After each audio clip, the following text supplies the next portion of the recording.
ស្រុកកំណើតចំបាល្អឆើតស្រងស្រឯងខ្ចីខ្ញុំឃើញតាំងពីមិនខនពេញវ័យដល់អូនដឹងក្តីរូបល្អដាច់គេខ្ញុំដើរច្រើនស្រុកទួងចិត្តទួងឆ្ងាយចំបារៀងអាយមិនស្មើទេរុំដួលជើងភ្នំតាមមាត់ទន្លេមិនអាចញ៉ាលើទ្វេល្អលើស្រីបានអោលោកយាយទេពនៅឯសាក្រមចាយជើគួងលោមរូបស្រីឲ្យបានមានតែយាយទេជាភ្លើជាស្ពា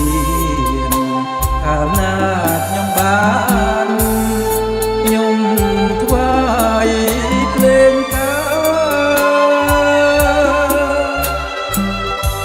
ចំបាផ្សារលើសូមផ្ញើដួងចិត្តយ៉ាទាំងជីវិតលុះអស់សង្ខារស្រែមនេះអូនកែវគុំដំសារូបមើលស្នេហាជាតិនេះតែមួយ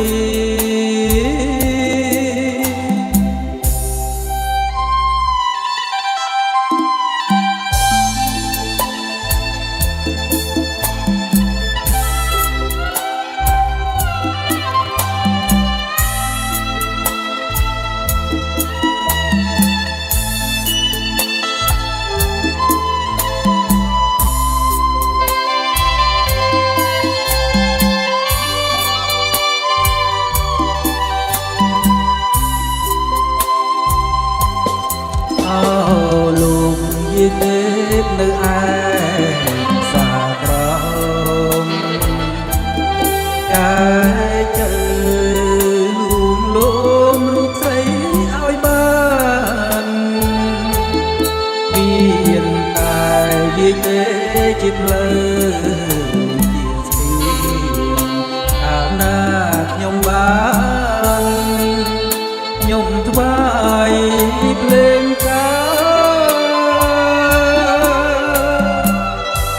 ចំបាផ្សារលើសូមផ្ញើដួងចិត្តចាទាំងជីវិតលុះអស់សង្ខារស្រែមមាសបងកែវគុំដំសារូបមើលស្នេហាជាតិនេះតែមួយ